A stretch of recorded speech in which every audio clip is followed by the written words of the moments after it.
আপনারা সাক্ষী, আজ পর্যন্ত আমরা এই পরিবর্তন, বিপ্লব, গণ অভ্যুত্থান আমরা যে ভাষায় বলি, তার কোনো ক্রেডিট দল হিসাবে আমরা দাবি করিনি।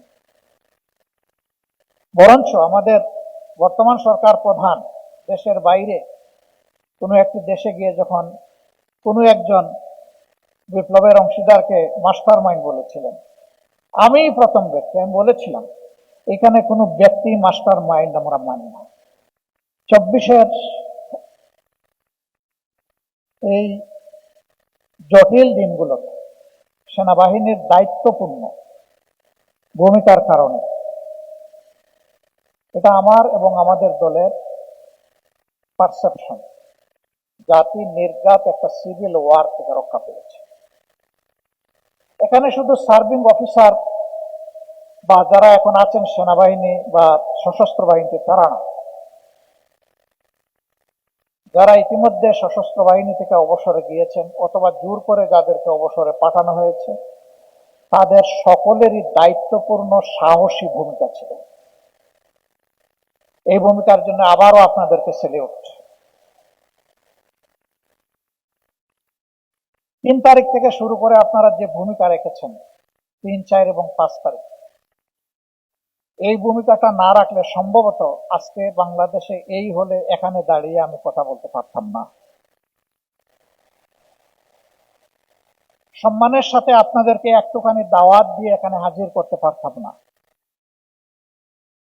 সেই পরিবেশ এই বাংলাদেশ উইটনেস করত না।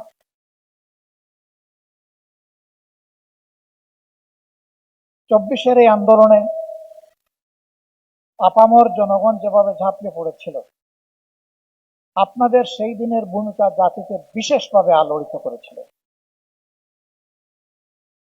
রাওয়া ক্লাবে আপনাদের প্রেস কনফারেন্স এবং বিশেষ করে Mirpur DHS a retired officer যারা ছিলেন তাদের সাহসী ভূমিকা, রাস্তা দেখানোর ভূমিকা, সেখানে শুধু আপনারা অফিসাররা নেমে আসেননি, আমরা দেখেছি মায়েরা সন্তান খুলেও সেখানে নেমে এসেছিলেন।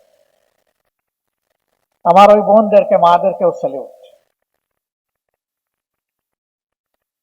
এইভাবে সকল শ্রেণী পেশার মানুষের তীব্র আকাঙ্ক্ষার একটা বিস্ফোরণ ঘটেছিল 3, 4 এবং 5 তারিখ আগস্ট মাসে। এই সময়টা বাংলাদেশ জামাত ইসলামী ছিল এই দেশের সবচেয়ে মজলুম দল।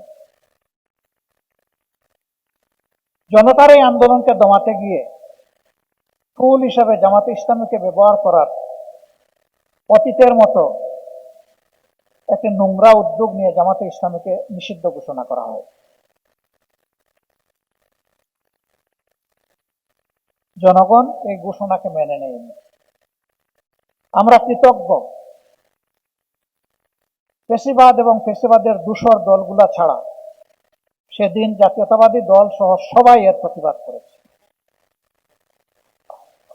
সকলকে মোবারকবাদ।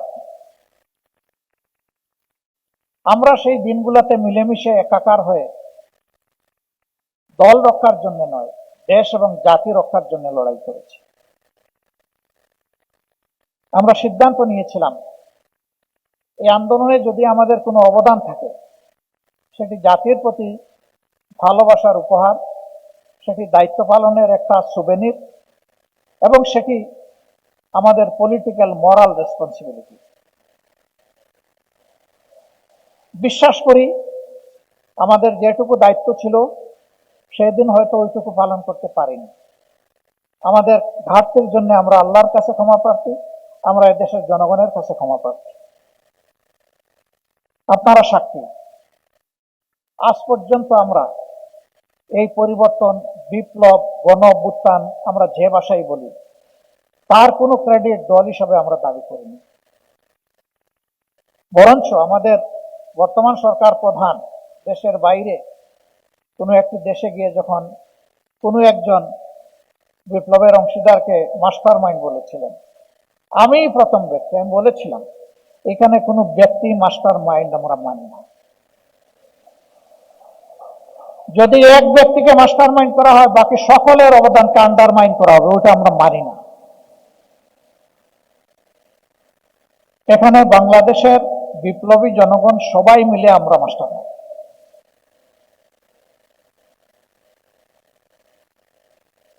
অনেকে এই লড়াইয়ে বিপ্লবে যারা শহীদ হয়েছেন তাদের জন্য দলীয় পরিচয় দিয়েছেন যে আমাদের দলের এতজন শহীদ হয়েছে। আমাদেরকে সাংবাদিক বন্ধুরা প্রশ্ন করেছেন যে আপনাদের কতজন। আমরা বলেছি ইন এ ইনডিফারেন্ট ওয়ে, সবাই আমাদের, বাট আমাদের দলের নয়, এই জাতির। আমরা শহীদদেরকে কোনো দলীয় পরিচয় দিতে চাই না, তারা এই জাতির সম্পদ। দলীয় পরিচয় দিলে তাদের সম্মানকে খাটো করা হবে। আমরা সেই সম্মানের জায়গায় তাদেরকে রাখতে চাই।